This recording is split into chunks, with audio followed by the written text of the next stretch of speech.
આજે 12મી ફેબ્રુઆરી 2025 બુધવારના દિવસે આજના ચિંતનમાં તમામ સંતો હરિભક્તોને મારા સાષ્ટાંગ પ્રણામ. જય સ્વામિનારાયણ. આજનું ચિંતન નંદ સંતોના કીર્તનો, મર્મ અને રહસ્ય. પ્રેમ ભક્તિ જેને ઘટ આવે, તેહને રંગ હરિ રાચે રે. વ્રજ વનિતા કર તાળી બજાવે, નટવર થઈ થઈ નાચે રે. પ્રેમ ભક્તિ જેને ઘટ આવે. મુક્તાનંદ સ્વામીના 4 પદો પ્રેમ લક્ષણા ભક્તિ માટેના છે.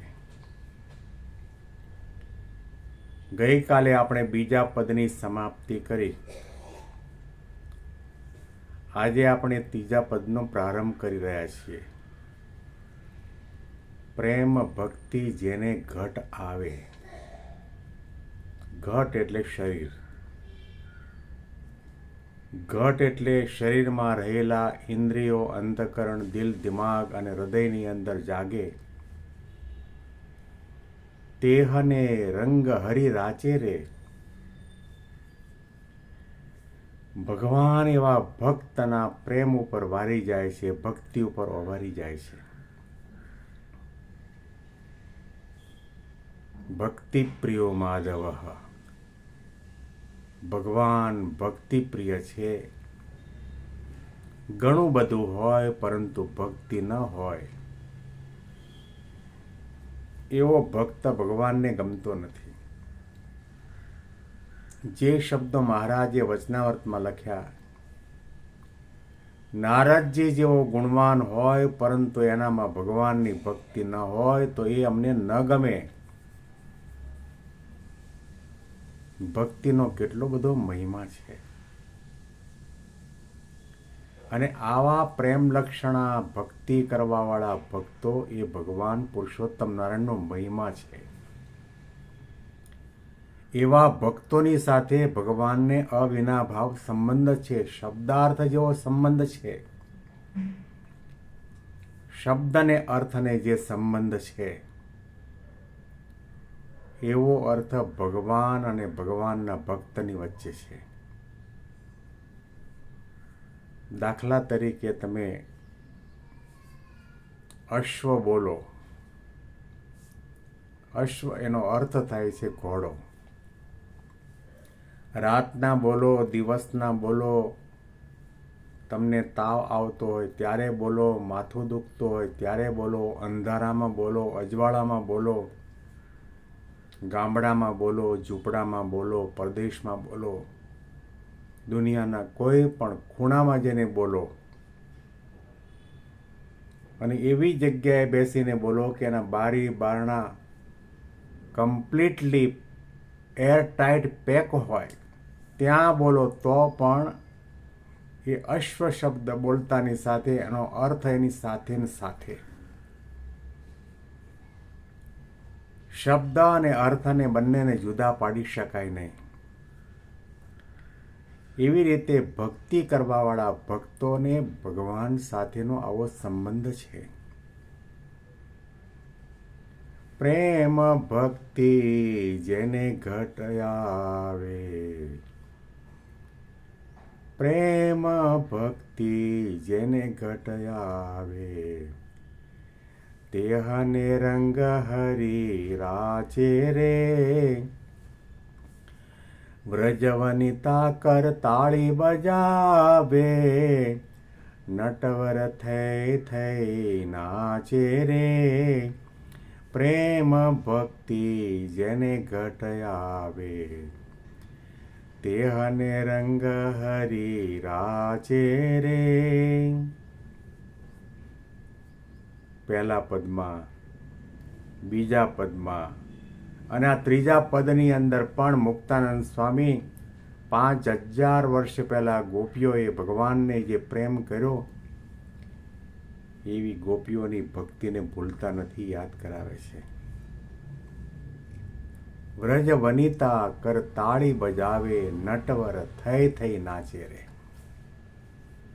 ભાગવત વાંચો, પુરાણો વાંચો, સંતો મહાપુરુષોની જબાન દ્વારા ઉચ્ચારાયેલા પ્રસંગો સાંભળો એટલે ખ્યાલ આવશે કે સર્વતંત્ર સ્વતંત્ર એવા પરમાત્મા શ્રી કૃષ્ણ ભગવાન ગોપીઓને આધીન થયા હતા. ગોપીઓનો કેવો પ્રેમ હશે, ગોપીઓની ભગવાનને વિશે કેવી ભક્તિ હશે, ગોપીઓ ભગવાન કૃષ્ણનું કેવું સ્મરણ મનન ચિંતન કરતી હશે, ભગવાનની સાથે એમનું કેવું જોડાણ અને લગાવ હશે કે શ્રી કૃષ્ણ ભગવાનને આમંત્રણ આપવું નથી પડ્યું કે તમે મારે ઘેર દૂધ દહીં માખણની ચોરી કરવા માટે આવો. કેટલો પ્રેમ હશે. એ ગાર માટીના મકાન હતા અને એ ભરવાડણ બાઈઓના કપડાં જુઓ, એના નેહડા જુઓ, ગાયો બાંધી હોય, વાછરડા બાંધ્યા હોય, છાણ વાસીદું કરવાનું બાકી હોય, એમાં એના મળમૂત્રની દુર્ગંધ પણ આવતી હોય. શ્રી કૃષ્ણ ભગવાનને આવાનું કંઈ દેખાણું નથી. એના હૈયામાં રહેલા પ્રેમને સ્વીકારવા માટે ભગવાન પોતે ચોરી છુપીથી ગોપીના ઘેર જતા, શીકામાં રહેલા માટલામાં દૂધ દહીં માખણ હોય એને તોડતા, આરોગતા. કેવો પ્રેમ હશે. આપણે તો ચાંદીનો કે સોનાનો થાળ હોય ને એમાં 32 પ્રકારના ભોજન તૈયાર કરીને ઠાકોરજી આગળ મૂકીએ તોય ભગવાન જમે કે નહીં જમે એ પ્રશ્ન છે. અહીંયા તો ભગવાનને બોલાવવા નથી પડ્યા. આમંત્રણ વગર ભગવાન પોતે દોડતા દોડતા ગોપીને ત્યાં જતા. અને ગોપી પણ માનવ શરીરમાં છે, મહિલાના રૂપમાં છે, સ્ત્રીના સ્વરૂપમાં છે. એને પણ આ લોકના ભાવ તો હોય ને.